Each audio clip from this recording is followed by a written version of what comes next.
Cloudy with rain along Atlantic coast. That'll spread inland overnight. Elsewhere, mainly dry with a few patches of mist and fog. Lowest temperatures of 9 to 14 degrees. And now you're up to date on News Talk. Off the ball. This is News Talk. Well, hello there. You're welcome along to Monday evening's Off the Ball. Are we worried? We're not worried. Worried, Joe. 42 points at Twickenham. It's a warm-up game, but we're a bit worried. Ronan O'Gara is going to join us after 8 o'clock, as will Keith Wood, and we'll try and make sense of just what is going on with the Irish rugby team just now. Pat Nevin will join us this hour. Also thoughts from Brian Kerr on the football show, on the latest FAI Sunday Times revelations. Rory McIlroy last night put down a real marker against Brooks Koepka. PGA Tour season finale. He took the spoils, just the $15 million, no less. Alan Shipnock from Sports Illustrated is going to join us to see what it means for Rory's mojo that he stared down Brooks. All that and more on the way. 53106 is the text number. We're at Off the Ball on Twitter. Dan McDonnell, hello. Hi, Joe. Richie McCormick, hello to you. Hello, Joe. I am endlessly obsessed with money and sport. I'll admit that. But I did, as I was watching Rory stroll up 18 yesterday in Atlanta, and he pocketed the $15 million. I did spare a thought for young Harry Diamond, caddy, good friend to Rory McIlroy. Very good friend. My maths aren't amazing, Dan, but I can do better now. I can do 10%, and that amounted to a sweet 1.5 million. Oof, that's nice. What did that's nice, Richie. What was the JP Fitzgerald line before? When Rory won this about 3 years ago, it was a measly 10 million then. I mean, can you imagine? The indignity of it all. It's a disgusting thought, but it was 10 million back then, and JP was caddy, obviously, and I don't think he's on Twitter. He had a quote anyway where he basically said on the Monday morning, you know, imagine checking your account and seeing $1 million land. He was like, a tsunami has just hit my bank account, so thank you, Rory McIlroy. Very efficient that he paid up that quickly as well. Like, he went onto his online banking straight away and transferred it. I'd say it would have exceeded your limit for I would have thought you'd probably need several forms of ID or something to make that happen. The money less important for Rory. Look, I'm sure Harry Diamond. He said it wasn't important. Harry Diamond doesn't really care either. Literally walking up to sign his card, going like this to the Justin camera. Thomas. He did the Justin Thomas. Doing the finger hand rugby thing. That means money. He did, yeah. Then said it wasn't about money in the interviews. It's obviously a bit about money. 15 mil. Can you imagine all his like WhatsApp groups with other golfers or something? It's just like, you know, pictures of wads of cash just going into it. Even if you're incredibly wealthy, you might just have the passing thought, do you know what? I might get a nice apartment in New York just to have. You know, it's just a nice thing to have $15 million, whatever you want to do with it. But the real importance for McIlroy is that a month ago he was in the final pairing with Brooks Koepka at a WGC event, and Brooks Koepka bossed him. To use McIlroy's word, dominated him. He dominated him a month ago, and McIlroy was intent on coming out and actually laying down a bit of a marker, because mentally you suspect he needed that with the season that he's had in the majors. So in that respect, it feels quite important for him.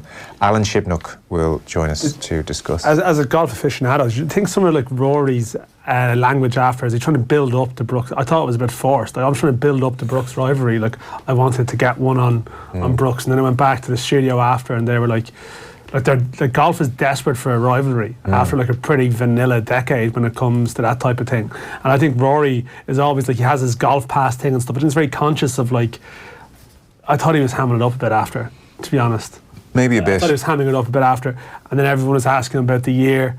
It's been a good year, and no one in the interviews could say, yeah, a bit disappointed with the majors though. It was sort of lingering in the back. No one asked it. I can't no one believe went that. there. Yeah. No one said, well, Port Russia, that was a bit of a sickener. No one. So we had this charade of, they were like, oh yeah, been a brilliant. You bookended the year with the players and the tour, and I think, okay, what happened in between though? What happened with those majors? Rory referenced it, and he didn't reference it, so no one went there with him either. No, it's a great point. It just hung there.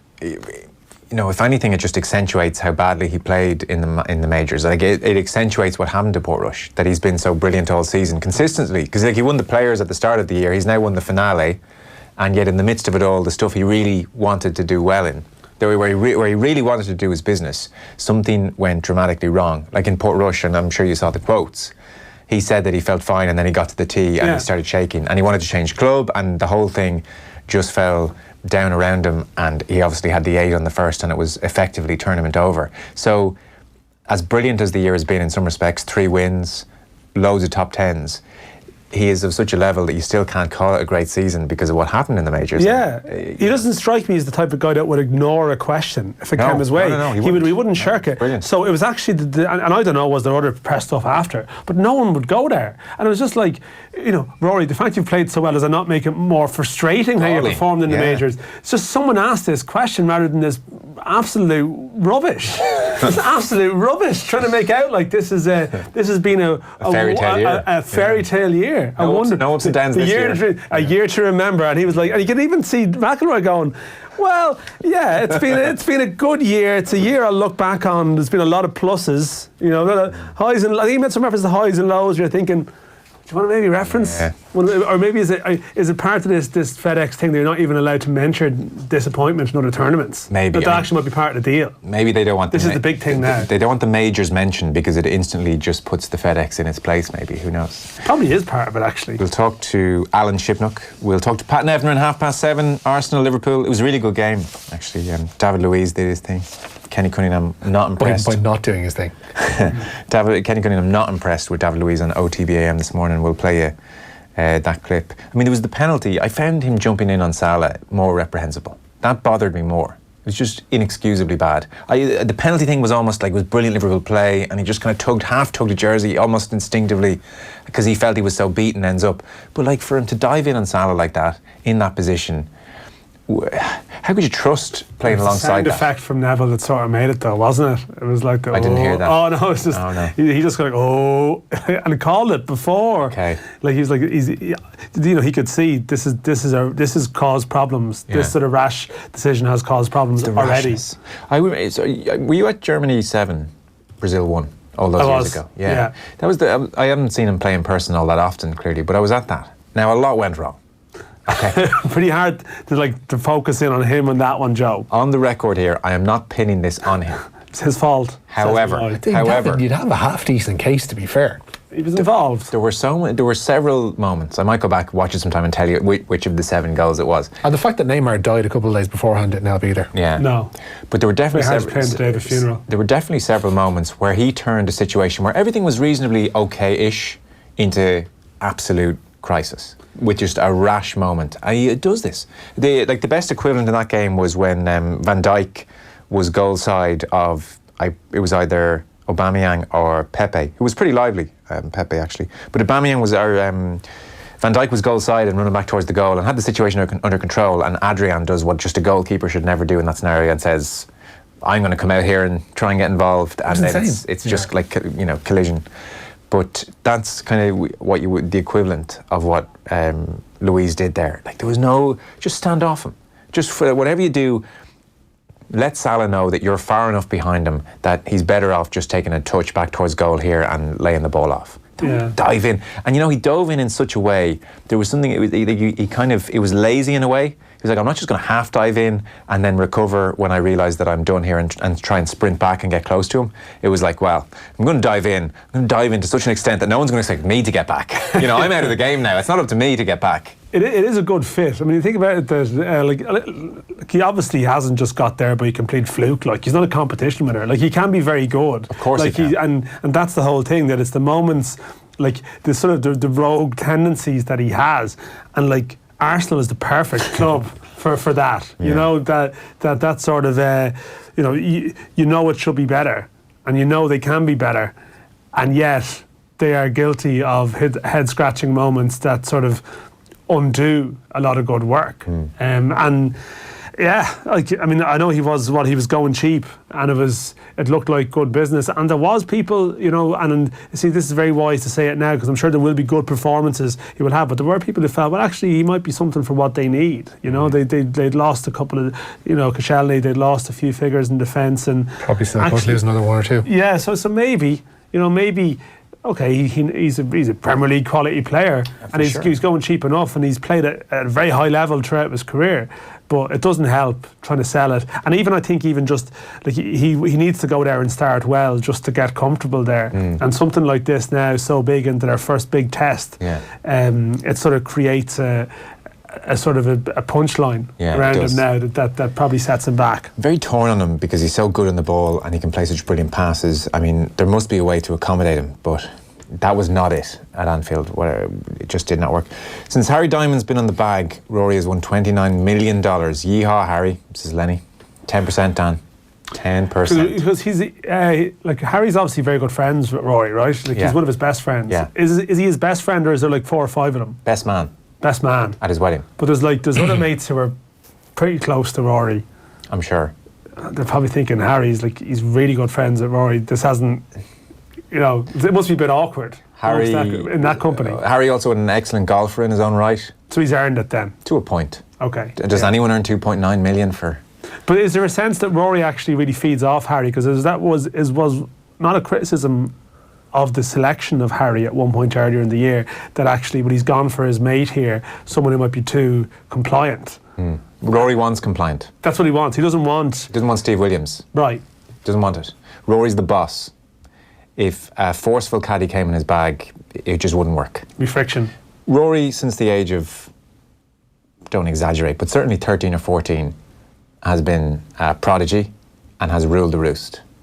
And he's used to that, and that's how he operates. He doesn't want Steve Williams. That's going to, like, the resentment towards Harry from other caddies that is going to grow, because it's not like that guy, he's Harry's earned it down the stretch. Like, did you not see at 14? He talked him out of that mad shot. Like, I would say the bitching that goes on amongst caddies about Harry Diamond has to be heard to be believed. Yeah, I'd say it's absolutely epic. At Gleneagles, I happened just by pure fluke at the Ryder Cup to be sitting in a hotel having literally on my own, just having food at the end of an evening, and unbeknownst to me, 2 caddies sat down, and it was just an absolute bitch fest.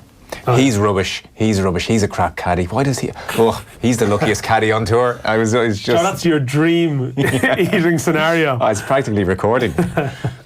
So let's get stuck into things. Dan's going to talk to us, gives us a take on the Sunday Times FAI business, the latest in a litany, really. That's going to be in the football show after 9. We'll bring you some what Brian Kerr was saying to us yesterday as well. He was at Spurs losing to Newcastle. His thoughts on that game and on the FAI as well. And then, as I said, Ronan O'Gara and Keith Wood after 8 o'clock. Pat Nevin this hour, 7:30. We'll talk Rory to Alan Shipnook at 7:30. Richie, you are starting with news on one of Mayo's great sons. Yeah, and a guest of ours later this week, Andy Moran, has confirmed his retirement from inter-county football. The 35-year-old made his Mayo debut back in 2003, and he went on to play in excess of 170 games in the green and red. Moran was named Footballer of the Year in 2017, and with Mayo he won 8 Connacht senior football titles. Dundalk can re-establish a 7-point lead at the top of the SSE Airtricity Premier Division tonight. The Lilywhites welcome bottom side UCD to Oriel Park, where there's a 7:45 start. Well, Derek McGrath is to return to hurling with the Laois Miners. It's reported the former Waterford senior manager will work as a coach alongside a new manager in Liam Dunn. He's due for more talks this week about the new role, and his appointment could be confirmed by the end of the week. McGrath last week closed the door on a potential return to the Waterford job following Pádraig Fanning's departure earlier this summer. Sorry, I feel like we brushed by Andy Moran there for a second. What a player, great person as well. Anytime he's on the show, just speaks so well, been a real leader. Has won, 8 Connacht medals, 2 All-Stars, Footballer of the Year last year. He's been a phenomenon. It's a pity he's finishing up, because even this year he put in some stellar performances. The thing, that was what they spoke about, especially in the lead up to that Dublin game, ill-fated as it was from a Mayo point of view, that maybe he could play that Peter Canavan role, whereby he starts, they withdraw him for, half an hour, maybe more, and then bring him back on later. Like, clearly there's still gas in the tank to a degree, but I guess it's the efforts, like we saw and talked about it last week when Alan Brogan was in, about what Carl Barrett, etc. goes through, not Carl Barrett, Chris Barrett goes through from a Mayo point of view to try and make training every week. There's a lot involved in being an inter-county footballer, and at 35, you just probably have to say enough. Yeah, well, he's been brilliant. Where are we going next? Down Leaside, new Cork City manager Neale Fenn says returning to the club with whom he played was an opportunity he couldn't turn down. Fenn won the Premier Division title with the Leasiders back in 2005 and leaves Longford Town after 2 years in charge at the City Calling Stadium. John Cotter has been in charge of Cork since John Caulfield resigned in May, but he'll stay at the club as part of Fenn's backroom team. Fenn's first game in charge will be at home to Sligo Rovers on Friday night. But the 42-year-old was asked today if he'd any regrets about how his time with the First Division promotion hopefuls came to an end. Yeah, I won't lie. It's a small bit. There's been. I read Twitter. I'm not oblivious to all of that. So I've seen it, and it's not nice. But I'm a professional football manager, and the chance of coming back to this club and being a full-time manager at this club was a chance I couldn't let it pass by. And like Declan said, the club are in a great position at the moment in the playoffs. As it showed on Friday night against Bows, they're a superb team with great young players in it, and I'm sure Darragh Doyle and his staff there will take the club forward for the rest of this season. Thoughts, Tom? Yeah, I mean, I think definitely in the clip you mentioned there, it probably still could have been handled better, the whole transition from leaving Longford to taking over at Cork. The fact that on Friday, Longford at that point hadn't announced that Neale Fenn had left, but Neale Fenn was sitting in the stands in Galway watching Cork play.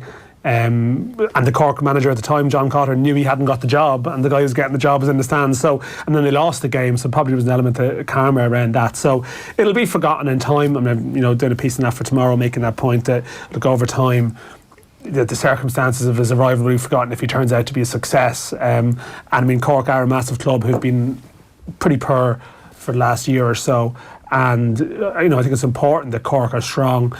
And he's someone going back there. No one can begrudge him the chance to go. He wants to be a professional full-time manager, and this is a chance to step up that ladder. But the whole handover probably could have been done. Could have been treated a bit better. But I think there's a logic in him getting in there now. Like, he's left Longford with 3 games to go in the season and playoffs, so I can understand why they're sore, and they're probably never going to forgive him really to a degree. But from the Cork perspective, I mean, they have a lot of players out of contract at the end of the season, so they need someone in there now to make decisions rather than him coming in November and someone else having made those decisions. If he's their man, he probably needs to make those decisions now. So it probably had to happen, but it could have happened in a better way. Probably a fair way to look at it. Yeah. Sam Bennett then? Yeah, his incredible year continued today with the first ever victory in the Vuelta a España. The Carrick-on-Shore rider claimed today's 3rd stage in a sprint into Alicante, and it's Bennett's 12th stage win of 2019. Another Irish rider, Nicholas Roach, retains the leader's red jersey with a 2-second lead on Nairo Quintana, and Bennett says his teammates were key to today's stage victory. Kind of felt so bad yesterday. I can't tell you how bad my legs were in the stage, and whether it went easy or hard, they felt bad. And just thanks to the team. Like, I could relax and just follow them and really trust them, and they got me in the right place at the right time to make my effort. And if it wasn't for the team effort today, I definitely wouldn't have got it. Yeah, incredible year for Sam Bennett there. Rory McIlroy, as I mentioned, up to number 2 in the world following yesterday's victory at the Tour Championship. The County Down golfer pocketed €13 million and claimed the FedEx Cup in the process. McIlroy's winnings for the year were taken to $20 million, and he feels there's a new level of consistency to his game. I think some of the work that I've put in on the mental side of the game and some of the things I've been doing, I definitely think you're starting to see the fruition of that. I guess even winning the Players at the start of the year. The Players is a tournament I'd never won before, but I did my job. I went out there and played solid golf and got the job done. Today again, I would have been disappointed if I didn't win because I've given myself so many chances. To get that 3rd win of the year was big for me. But yeah, there's something to just a different approach, a little bit of a different attitude. I think I played 19 times on the PGA Tour this year, 14 top 10s, 3 wins, I don't know how many final groups, and so just that attitude and that consistency day in day out, I think that's what you've seen over the course of this year, and hopefully we'll continue to see going forward. Yeah, I see what you mean actually, if that was the tenure of it, because that doesn't add up. You can't say, well, you're seeing the work I've done in the mental side of my game coming to fruition, reference the Players, skip over what happened at Portrush in particular and the Masters, and then reference today and say that maybe the mental side of the game is to blank out all the bad things that have happened. You talk about that's what about those 4 weeks? I mean, like the start of the year, he spoke about Portrush as the biggest tournament he would play in his life. He missed the Irish Open because of it, because his whole campaign was structured around it. And the Masters is obviously, it's always going to be a thing with Rory until he wins one. Yeah. And this whole thing of playing, what schedule he was going to play, it was all about peaking for these weeks. And now it turned out he's peaked on all of the other weeks, and not the weeks that his schedule was built towards. Known as the Irish rugby schedule. Yeah, so it's, I don't know. I thought there was a lot of waffle after it. I mean, it was amazing what he did. It's just it was more the talk afterwards that was a bit, it was wanting in some degree. Actually, sorry, mention of rugby. How worried are we? Well, you tell me, Joe. Very. You're the rugby aficionado. We were talking about this out in the office earlier on, and we were saying that out in the office. Yeah, basically when you were inside, basically when you were away from us, that Joe Schmidt's tenure has probably been a year too long. That if the World Cup had been last year, probably would have been okay. But there's a sense that whether he's going or not, I don't know how much there is left in the Joe Schmidt train. So it's just a weird quirk that our cycles in terms of the World Cup and everything seems to be geared towards them for the last 8 years in particular, just seem to fall short just beforehand. If they do well in their first game now in the World Cup, they have their toughest group game, the first one, isn't it? Yeah. So there's going to be a bit of a point to prove now. You know, all these critics. Are they trying to build up some kind of weird siege mentality here? Is that's going to happen? They want to go to the World Cup with a textbook Irish, expectations or low attitude. You tell me. Or else are they just screwed? I don't think they're screwed, and I don't think necessarily they were 38 on points, whatever it was on Saturday, difference between England. But there's a sense that the idea that a semi-final was a given is just not going to happen. Ron Nagara and Keith Wood on the way after 8 o'clock.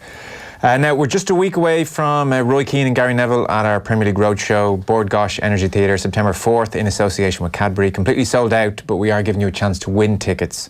So a pair of tickets going this evening. Just identify our mystery voice who recently overheard Richie McCormick's Tyson Fury and Jim Bowen impersonations. They've got to be better than that. Very good. They've got to be better than that. They really do. He's a bum dosser. They've got to be better than that. Yeah, well said, Neale. Oh, crap, sorry. Well, you still have to get the second name. Text your name and answer to 53106. That's your first day in the job, Joe. We definitely need the surname for the answer. For 30 cents, 53106. They've got to be better than that. No, that's a fair point. I don't think everyone will get that, though. Well, they will now. They will now, yeah. No, Don't say it again. Okay. This is a serious prize, so let's clarify. Okay. Let's see what you could have won. Text your name and answer 53106 if you can identify our mystery voice. 30 cents. We'll announce the winner later on the show. That's for tickets for our Roy Keane, Gary Neville Premier League Roadshow with thanks to Cadbury, September 4th at the Bord Gáis Energy Theatre. Obviously, if you can't be there on September 4th, then don't enter. We're taking a short break. Rugby after 8. We'll talk to Pat and Evan next. Off the ball on News Talk. College is going to be great. Imagine what you could do with up to €300. Buy any laptop over $699 at Harvey Norman and we'll give you up to €300 cashback. Like the light and thin Lenovo 330S IdeaPad with 1 terabyte of storage and Intel Core i5 processor. Now just $719 after cashback. Harvey Norman has the largest range and it's all in stock today. And we guarantee we'll beat all competitors' offers. Shop in store or online.